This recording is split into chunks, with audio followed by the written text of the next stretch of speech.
Everyone, it's Emily Fox. Today's video is going to be my July wrap-up. This month, I have only finished 4 books. With that said, I'm still very happy because of the books that I have finished, and the ratings that I gave most of these was fairly good. No books that I truly hated, which is good. I have DNF'd one, and I'm probably in the middle of one that I'm going to DNF. But I'm currently also reading 2 that are also going pretty well, so not too bad overall for a month in my opinion. So let's go through the books that I have finished. First off, let's go with our Patreon book club pick of the month, which was The Eye of the World by Robert Jordan. I ended up really enjoying this, which I think a lot of you will be happy to hear, maybe even surprised. I have been not super lucky with a lot of really popular fantasy books. I'm planning a video on that topic, so I've been trying to go through a lot of the top 10 that you see everywhere. And unfortunately, I feel like I get disappointed because I get into them because everyone is giving them 5 stars, right? And then I'm just getting hit with boobs and nipples the whole time. And look, they're great, but I don't need to read a description. that came out so weird. But I don't need to hear about the boobs and how attractive every female character is. You know, it just gets boring and the jokes are not very funny. They're just sexist. Anyway, so I was nervous with that one because there's 14 books and it's so popular. It came out in 1990. So ugh. It's great. This was great. I really enjoyed the characters. I did get vibes of Lord of the Rings, which I had been warned, but I was totally okay with it. It's a group of people that go kind of adventure, not really. They get pursued by the evil ones, and definitely the classic tropes of Chosen One and Farmer Boy. I don't really mind them personally, so not an issue for me, but I ended up really enjoying the characters. Like I was saying, I think the weaknesses, I feel like it's always the easiest thing to point out if you're gonna have issues with the book or not, are the romances. There's technically more 1 and 2. The second one, I didn't even see it coming, but the main one wasn't really a big deal. It's just that it's really badly done. It might improve throughout the series, but in the first book, not great. Otherwise, it's probably the ending, which was, in my opinion, the weakest point. But overall, really enjoyed that book. Really enjoyed even the female characters. I enjoyed the world building. I'm super curious to get more of the magic system and just the world. I mean, it's, again, the first book in a 14-book series, so I'm assuming we're gonna get a ton more, and I feel like there's enough in here to make that happen, and hopefully will not feel too much of a slog. I have been warned about the series. I think it's book 6 to 8. It's the first slug, whatever. I'm not anywhere near that. I am going to be reading book 2. If you've seen my haul, I found book 2 in my basement. So that will happen eventually. Maybe not this year because you'll see I'm currently in the middle of so many other big books, but I ended up really enjoying this one. I think I'm going to give it 4.5 stars. Really solid. Do recommend it. Yeah, a lot of positive to mention. However, we need to talk about the cover. It is so ugly that it's almost epic. And the characters are not even really described this way, which makes no sense. I'm assuming this is Lon and this is Moraine. But in my head, it's probably not, but in my head this is Matt because he looks like a freaking idiot. So Matt and me have an interesting relationship. You can see him here. It kind of looks like Nicolas Cage. I did a daily vlog for the book club and I kept talking about Matt because freaking Matt. So yeah, I'm so surprised, really pleasantly surprised. And a lot of you were also, obviously some of you were just rereading it because you loved this series, and now I get it. I get it. I'm so happy that actually I get it. Let's go back to the beginning of the month. I challenged myself to try and read some of the books on my pile of shame. Every year I've been doing this. I always kind of regret it, but I always feel so satisfied afterward that I can cure my fear and actually finish some books that were on there, or DNF them, which one of them did end up being DNF'd forever. But the first one that I finished was Eleanor Oliphant is Completely Fine, which had been on my TBR since 2017. If we remember correctly, this was my bathroom book for a little while. My stomach is much better now, thank you. But I was at page 70 after 4 years, and I had yet to finish it, so I did reread the whole thing. I actually listened to it as an audiobook, which I do think is a good format for it, just because there's a lot of inner monologue or just monologue in this book. And you're following Eleanor, and she's described as an oddball, a lovable one. You just know that she's been raised weirdly. There's something wrong with her. You can't really pinpoint what it is. She doesn't really like people. She's not really like other people. And things got dark. A lot darker than expected. I thought this was going to be like a feel-good kind of book. A little bit like Frederick Backman kind of book. No. Well, maybe. I don't know. I so much darker than expected. I didn't hate this, but it's not really my cup of tea. I think this year I've realized that a lot of like popular book club kind of contemporaries are just not for me. It made me feel things, but I didn't necessarily enjoy it, and I'm just glad it's over. It's done. Maybe 3 stars, maybe. I just feel so weird about this book. I don't know. Let me know what you think. I feel like people either really loved it or couldn't stand it, and I'm just like, what was that? That's my feeling. Then, where I am super proud of myself, probably even more than with this one. I mean, it was still 650 pages. Still proud. But, oh yeah, I've done it. I mean, at this point, I'm literally perfect. Like, you can't expect anything from me ever again after this. This is Le Comte de Monte Cristo by Alexandre Dumas, part 2. So my edition was in 2 books. I read the first part 3 years ago. I really, really enjoyed it. I had given it 5 stars, loved it, especially the first like 300 pages. And last year, I attempted to continue, finally, and read about 100 pages, I think, and then DNF'd it. It was a part of my pile of shame because I hadn't finished it. And finally, this month, I reread the whole thing.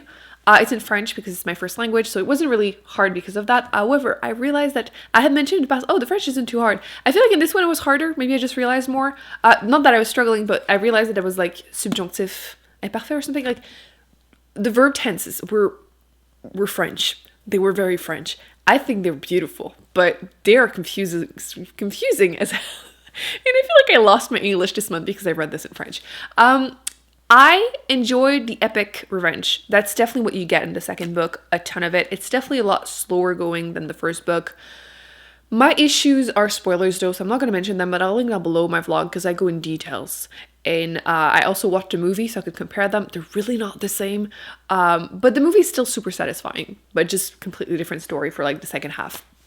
But yes, I didn't really care for the ending and like some of the stuff that happens. I'm bothered, like very much so. So I'm going to give it 4 stars for that reason.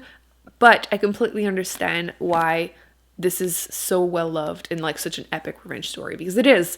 But yeah, some of the stuff didn't age well. Although I do want to mention that I'm like 99.9% sure that Eugenie is gay. Like she's so gay. I want to talk about this. If you have any other classics that like contain gay characters, because like at first I wasn't sure if the author like knew he was doing that, but now I'm sure, because I feel like sometimes maybe the author was like using someone else as like a muse, whatever, to write the characters, but the author knew exactly what he was doing with this one. So if you're looking for representation in your classics and positive ones, like nothing horrible happens, which I think is important. It's not a spoiler, but Eugenie, gay icon in the 1800s. I'm wondering if he used like a real person to base her off. Anyway, so that was the 3rd book that I finished.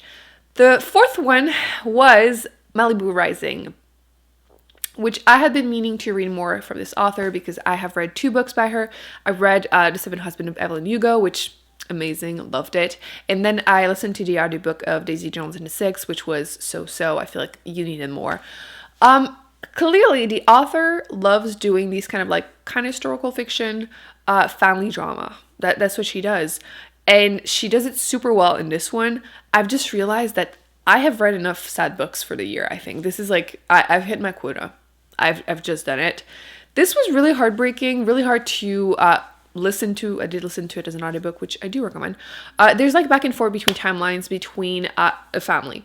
Basically, in the present time, they're having a party and you're following them through that night. And then there's the flashbacks of them growing up and their mother and their father, who is like a rock star, and he basically abandoned them. And then their mother became an alcoholic and just horrible childhood, but you know, close family trying to survive.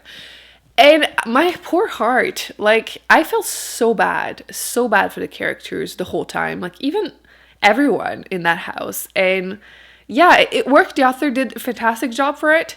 It's just that I think enough. Like enough. Like even this was sad. Like I've hit my quota. So if you enjoy these kind of heartbreaking stories, highly recommend it. If not, don't do it.